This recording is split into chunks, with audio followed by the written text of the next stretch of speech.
At the beginning of the story, the scene presents a shattered mirror effect. A blue-haired woman is crying within an ornate golden frame, and her father, a man in formal attire whose face is shrouded in shadow, coldly pronounces, "Get out of my house, now." The mirror shatters, and the scene cuts to the woman kneeling on the ground, pleading, "Father." But the only response is an even colder finality. "You are no longer my daughter." The woman cries out in despair, "How could you do this to me?" With a crack, the mirror surface is completely shattered. The scene shifts to the real world. A brown-haired woman is lying on her bed, eating snacks while reading a novel on her tablet. Seeing that earlier plot, she, with satisfaction. In the end they still drove her out. I just knew it. Then the scene introduces the novel's villainous character, Countess Seddon, Adelheid. She has beautiful blue hair, but is a vicious woman who spreads dirty rumors about the female lead, Sabrina, publicly humiliates her at the ball, and commits all kinds of evil deeds. The brown-haired reader continues flipping through, commenting, "Actually, come to think of it, the female lead's parents and her fiancé's parents are all on the female lead's side.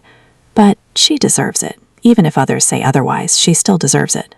The narration explains, the Count feared that Adelheid's crimes would implicate the family, and cruelly banished his own daughter. In the end, this evil woman begs on the streets and starves to death. Seeing this, the reader drinks her beverage and, this plot is really interesting.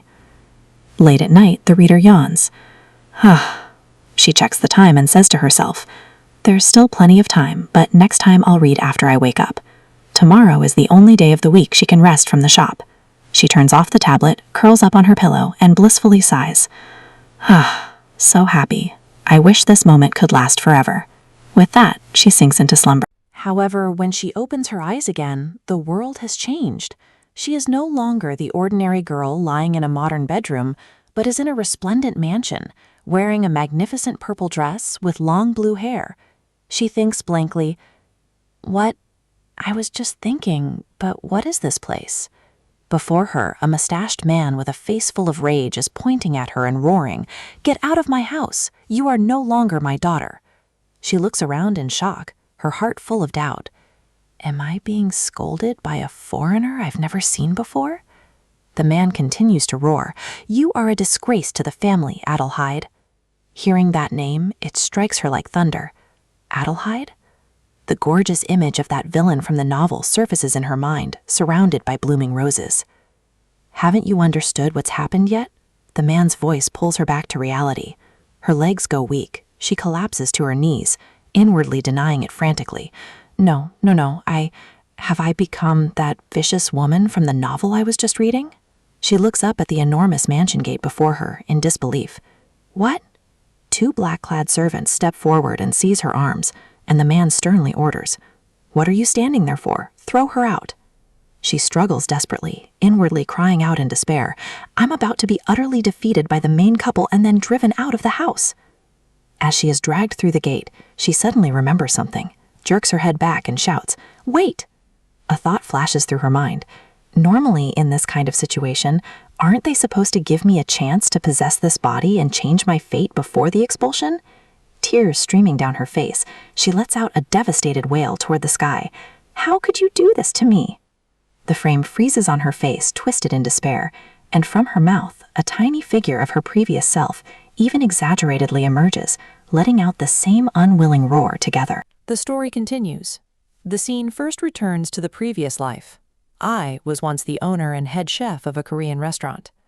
In the frame, a woman wearing a white chef's uniform and a chef's hat is skillfully tossing a wok, with all kinds of ingredients flying through the air: bulgogi rolls, vegetables, seafood, and exquisite flower-shaped dishes, flames blazing fiercely under the pan, the entire image brimming with motion and aroma.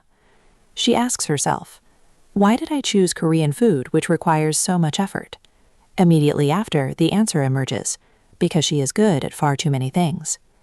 The frame displays a dazzling array of Korean cuisine, bulgogi, bibimbap, exquisite plating, and the walls covered with awards and certificates. She stands proudly amidst a pile of trophies, her smile radiant. It was a Korean fusion restaurant that could cook various dishes according to the guests' tastes. Yet every day she was so busy she barely had a moment to spare, and people always asked her if it was worth it. until she suddenly transmigrated into this body, and without even time to adapt, she was thrown out onto the street. But now the situation is different. Adelheid clenches her fist, her eyes resolute. But, she thinks to herself, even if being driven out of the house is because of the bad deeds the original body did, she can always find a way to make a living. Fortunately, the cultural level of this world is not much different from her original world. She quickly changes into a simple brown coat and ties her long hair into a neat ponytail.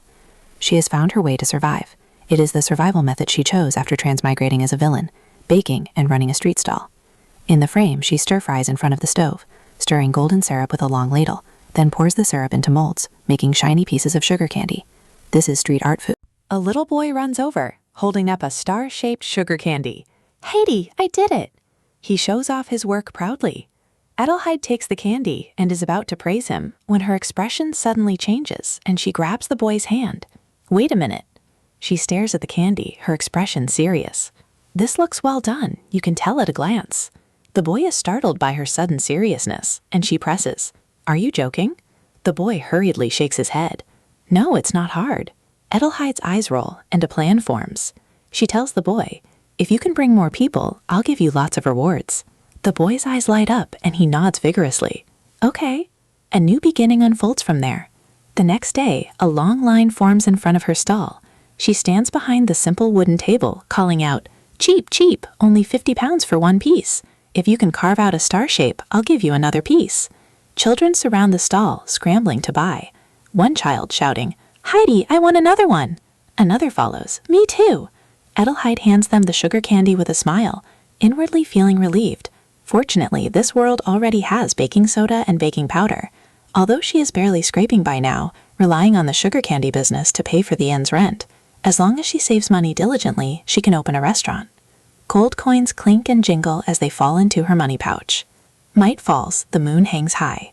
Adelheid pushes her small cart along the cobblestone path, the wheels making a creak sound. She carefully avoids obstacles on the road and says to herself, "I can't damage the foundation of my important business." After confirming that the goods are all safe, she breathes of relief and shows a smile. Zero loss. Today's profit was also quite good. If it continues like this, I'll be able to start saving soon. She weighs the heavy money pouch in her hand, her eyes glimmering with hope. Although it was a bit chaotic at the beginning, she has already adapted. She even starts to scheme. Isn't this a brilliant idea? First, sell this for the first month's business startup funds. She looks at the gold ring and jewelry left by the original body in her hand. My possessions are not as important as you think. She laughs loudly as she tosses the gold coins into the air, her whole body bathed in golden light, filled with anticipation for the future. However, just as she is immersed in joy, a foreboding premonition suddenly strikes.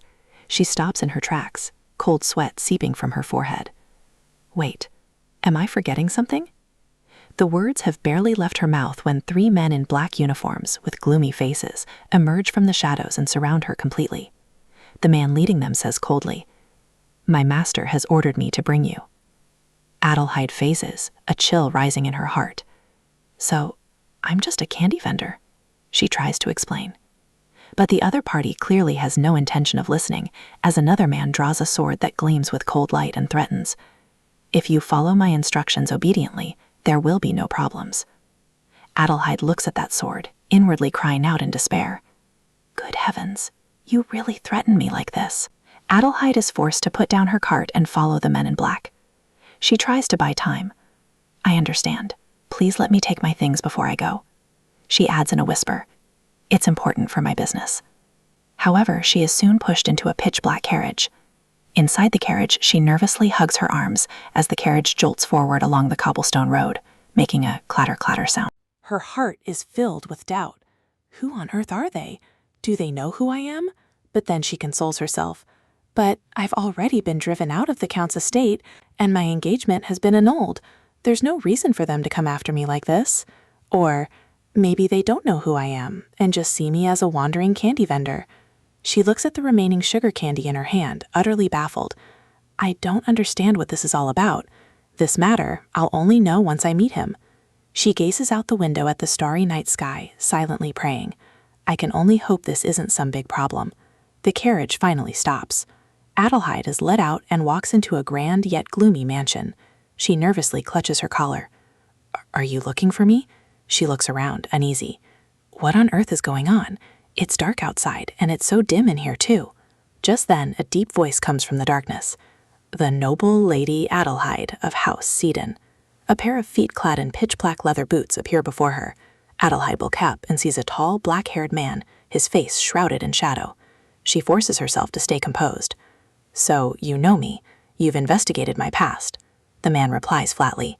It was not difficult to discover these things. Adelheid frowns. In any case, I have no intention of hiding it. Even the name I use now, Adelheid, is a nickname for Heidi. Then what business do you have with me? Let me tell you in advance, the Count won't spend a single penny on me. The man chuckles softly. Money?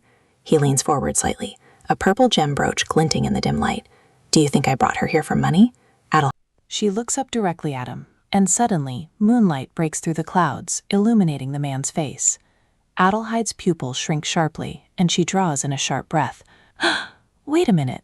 This person? I couldn't see clearly before because of the darkness, but now I see. It is a handsome face, black hair, golden eyes that shimmer in a disquieting way. Kaelos Oberon. She covers her mouth, and the description from the novel flashes through her mind. The Empire's second prince, the final villain of this novel. The scene cuts to a shattered mirror frame, inside which is a sinister image of Kaelos holding a blood-stained longsword. In reality, Kaelos seems to sense her fear and tilts his head slightly. What? Do I look frightening? Adelheid recoils in fright. Ah! She waves her hands hastily. No, not at all. I'm just very surprised to meet you, Prince Kaelos. She inwardly screams frantically. How could I not know? You're the villain of this novel. At first I thought you were just a handsome but slightly rude supporting character, but when your role was revealed, the fans went crazy over the villain's reversal plot, so I knew before I even read it. Even a screenshot of readers' comments from a mobile phone forum surfaces in her mind. Kaelos watches her flustered appearance, and the corner of his mouth lifts slightly. Very well. Since you know who I am, I won't need to explain much. His smile looks especially dazzling under the moonlight, as if pink flowers and starlight are blooming around him. Adelheid stares blankly, muttering inwardly, What's going on? The book said his aura was cold, but his smile is so refreshing. Kaelos puts away his smile and gets straight to the point. Let's get down to business. I will hire you as my personal chef. He extends his hand. Adelheid freezes on the spot. Yes, all right. So, a chef? Her eyes widen in disbelief. Your personal chef? She points at herself, sugar candy and crumbs flying in the air. Personal chef? You want to hire me? She looks at Kaelos' serious expression, the sugar candy fragments and pink petals drifting down and interweaving all around them. This doesn't look like a joke. Kaelos is still smiling, his golden eyes carrying an unfathomable meaning. Adelheid utterly breaks down, shouting in her mind. What on earth is going on here?